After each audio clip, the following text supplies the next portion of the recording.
चलिए देखिए, अब हम बात करेंगे प्रकाश के अपवर्तन का नियम। ठीक है, नियम क्या है तो मार मारेंगे। प्रकाश के अपवर्तन का नियम।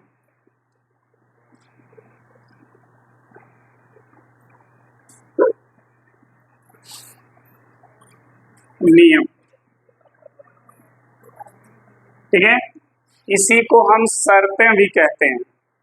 एग्जाम में पूछ देता है प्रकाश के अपवर्तन की शर्तें लिखिए, क्या शर्तें होती हैं, तो जो नियम है वही शर्त भी है।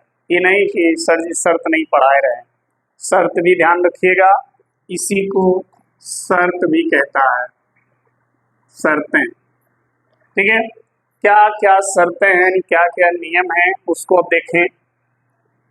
प्रकाश के अपवर्तन में हम डायग्राम बनाए होंगे। ऐसे प्रकाश की किरण एक माध्यम से दूसरे माध्यम में जाती है, परंतु अपने मार्ग से विचलित हो जाती है। यही घटना प्रकाश का अपवर्तन कहलाता है। इस किरण को हम बोलते हैं आपतित। क्या बोलते हैं? आपतित किरण। और इसको अपवर्तित किरण। ठीक है, इसको हम बोलते हैं अभिलंब। ठीक, और इसको बोलते हैं आपतन बिंदु। ठीक है, इसको हम बोलते हैं आपतन कोण। आपतन कोण। और इसको बोलते हैं अपवर्तन। अपवर्तन कोण। ये सब कुछ आपको बताया गया है। ठीक है, ये माध्यम फर्स्ट है और ये माध्यम सेकंड। ठीक, नियम में क्या है? नियम क्या है, नियम को समझिए। पहला नियम या पहला शर्त यही है, आपतित किरण, अपवर्तित किरण, अभिलंब और आपतन सब के सब कहाँ है? एक तल में। कहाँ है? एक तल में। पहला नियम यही है इसका। क्या लिखना है? आपतित किरण, अपवर्तित किरण, अभिलंब और आपतन बिंदु सभी एक तल में होते हैं। ये पहला नियम है इसका। ठीक है, तो नोट कर लेते हैं। आपतित, आपतित किरण कामा अपवर्तित किरण कामा अभिलंब एवं आपतन बिंदु सभी एक तल में, सभी एक तल में होते हैं। ये इसका पहला नियम है, यानी पहला शर्त। दूसरा नियम, दूसरा शर्त क्या है उसको समझिएगा।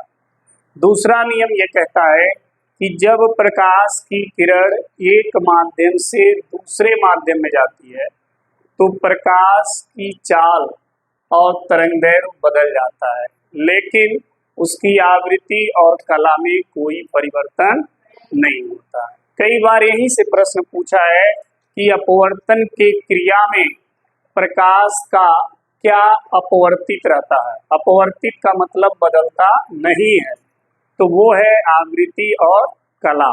ये दो चीज नहीं बदलती हैं।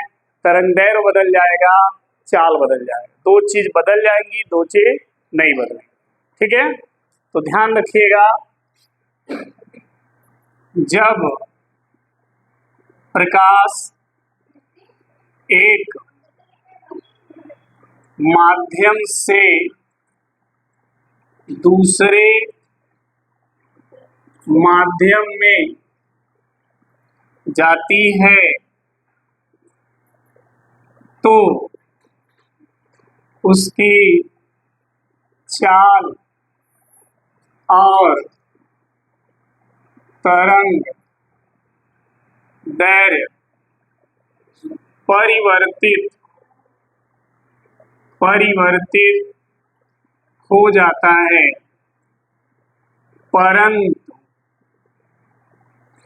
परंतु उसकी आवृत्ति एवं कला अपरिवर्तित रहता है, अपरिवर्तित रहता है। अपरिवर्तित मतलब बदलता नहीं है, अपरिवर्तित का मतलब बदल जाता है।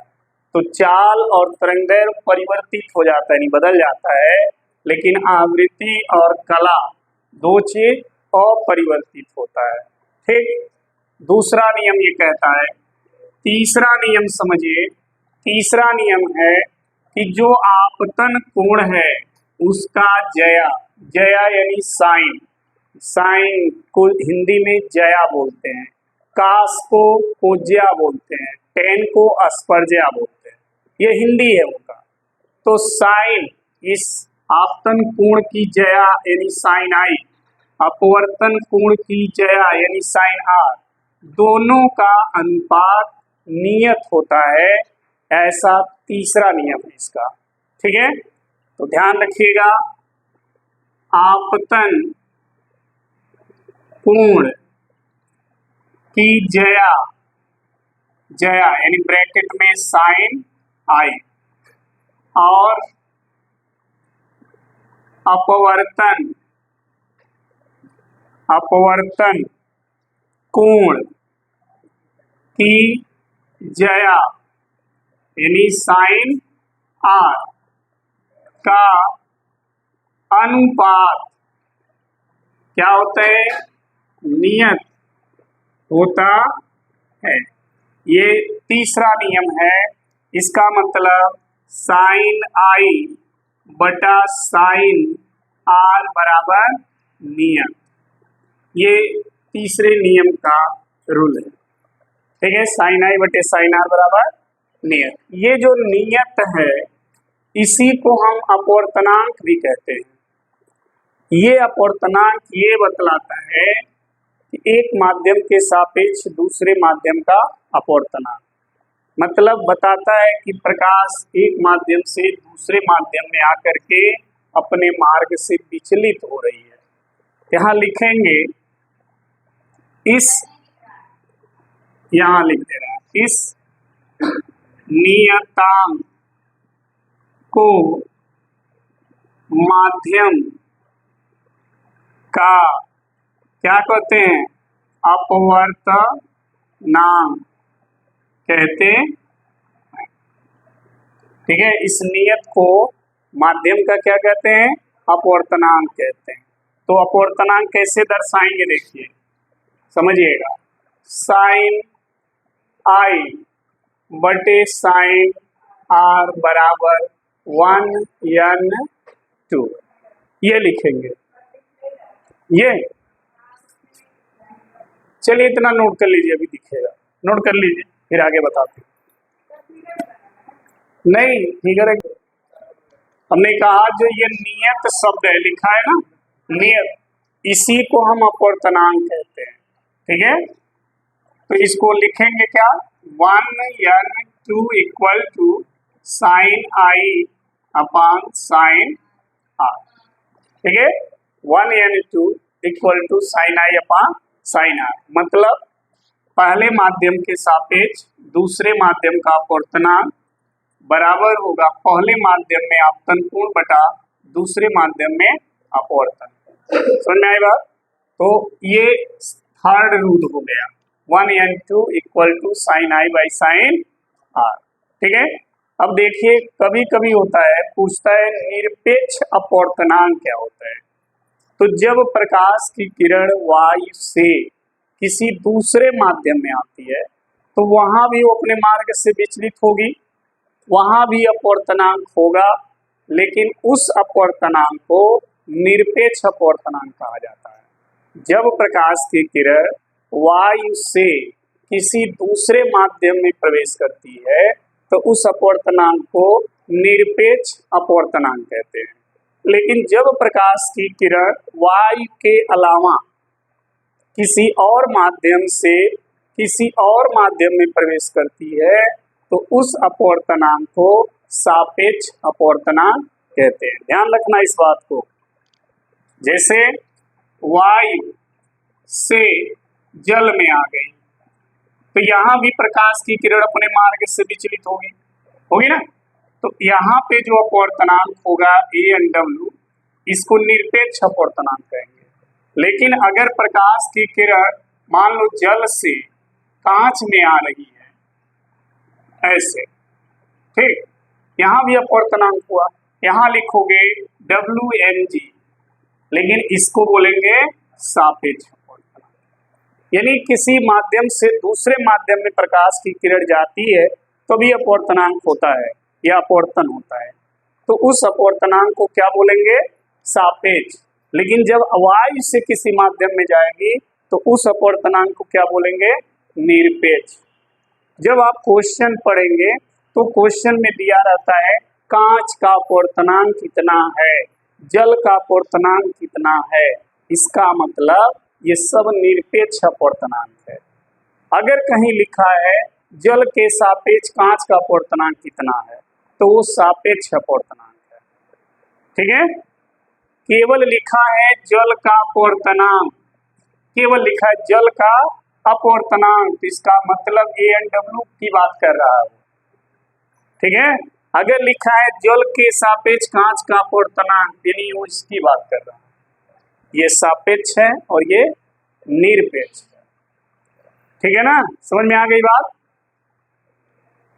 चलिए, तो अपवर्तनांक दो तरह के हैं, इसको लिख लीजिए। जी बोलिए।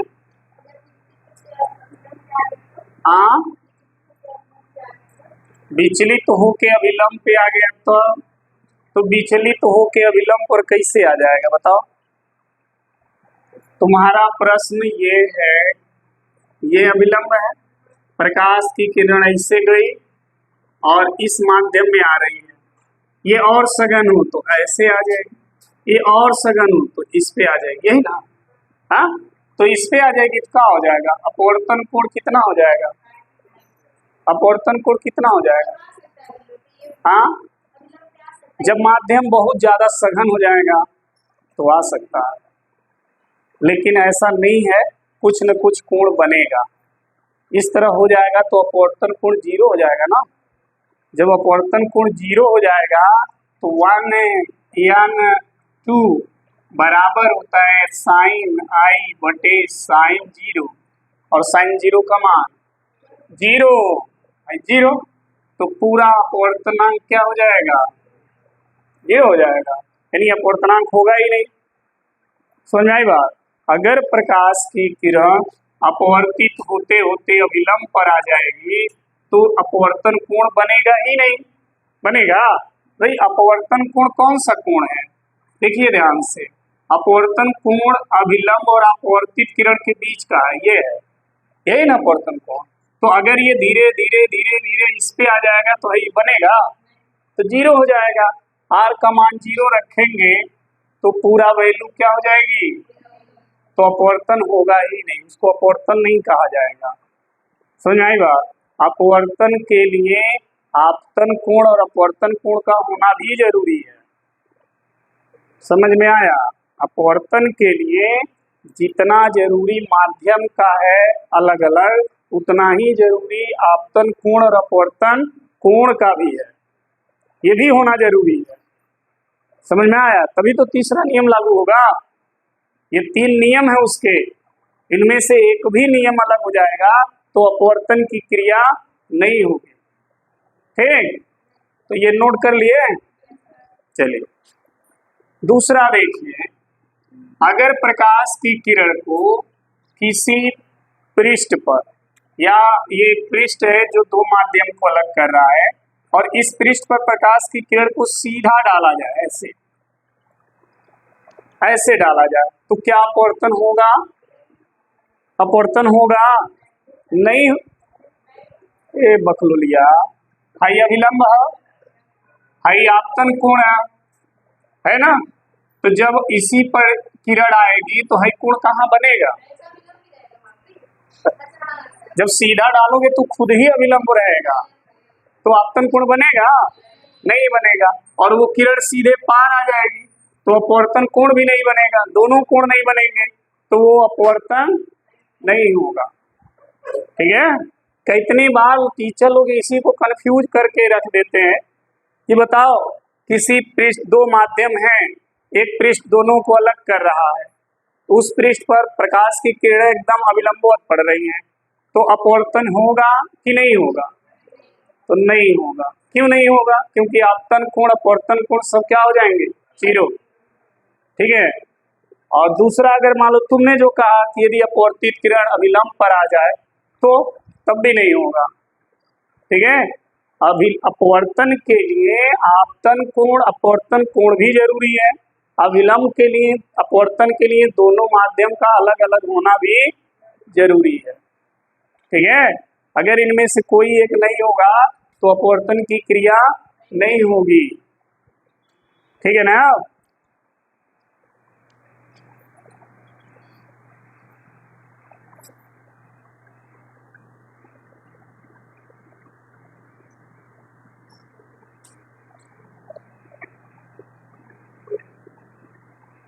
चलिए अब बात करेंगे दो पारदर्शी, दो समांतर, ये ऐसे लिखा, प्रकाश की उत्क्रमणीयता, प्रकाश की उत्क्रमणीयता। यस, हाँ बता तो दिए निरपेक्ष अपवर्तनांक, उसको लिखवा दें। तेरी ठीक है, आगे अब ये हेडिंग डाल दी, इसको पहले पढ़ लो। उत्क्रमणीयता क्या होता है समझना। उत्क्रमणीयता किसे कहते हैं?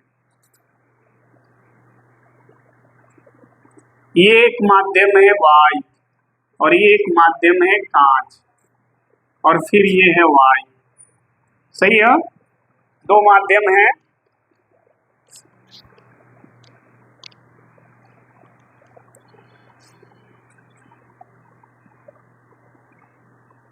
ये हो गया वायु, ये हो गया कांच और ये हो गया फिर वायु। ठीक। उत्क्रमणीयता कहता क्या है? एक माध्यम के सापेक्ष दूसरे माध्यम का अपवर्तनांक दूसरे माध्यम के सापेक्ष पहले माध्यम के अपवर्तनांक का व्युत्क्रम होता है। क्या होता है? यानी उल्टा। समझ में आया? यही उत्क्रमणीयता का सिद्धांत है। नोट कर लो पहले इसको, लिखो। एक माध्यम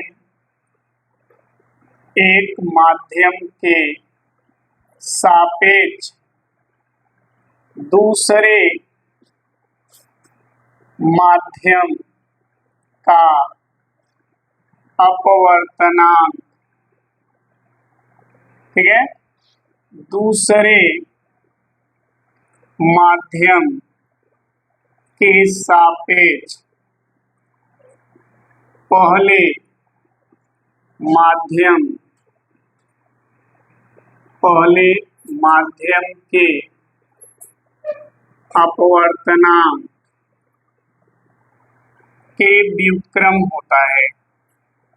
व्युत्क्रम होता है, यही उत्क्रमणीयता का सिद्धांत है। ध्यान देना, अगर कोई प्रश्न करता है कि प्रकाश की उत्क्रमणीयता से आप क्या समझते हो, तो ये आप बताइएगा।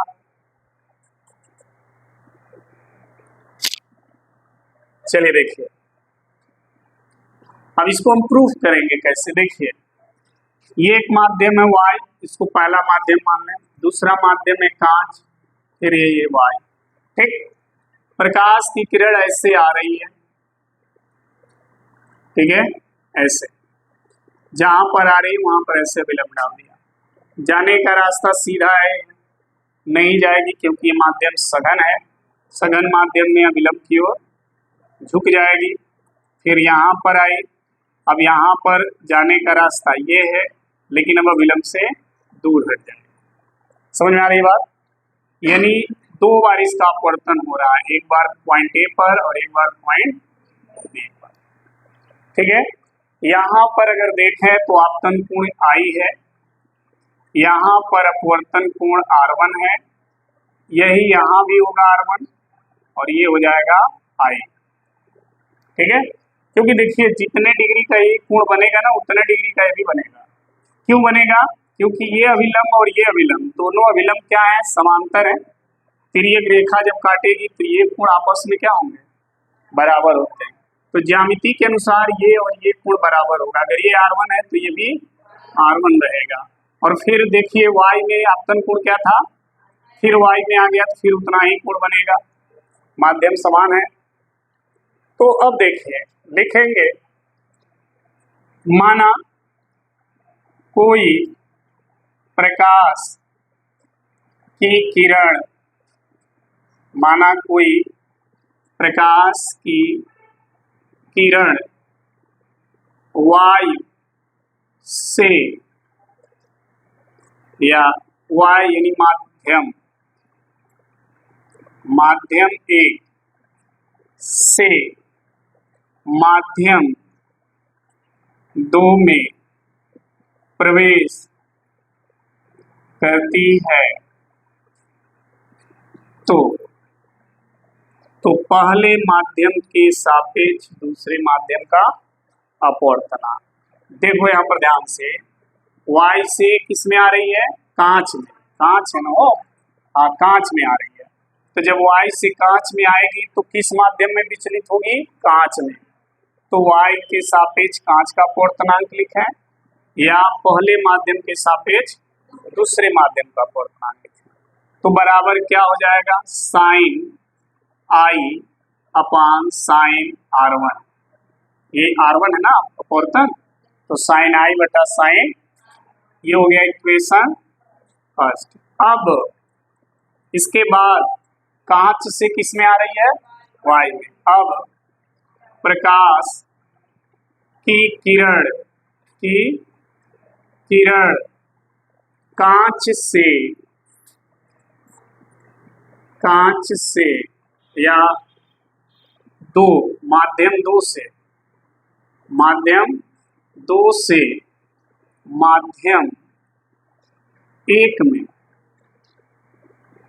प्रवेश करती है।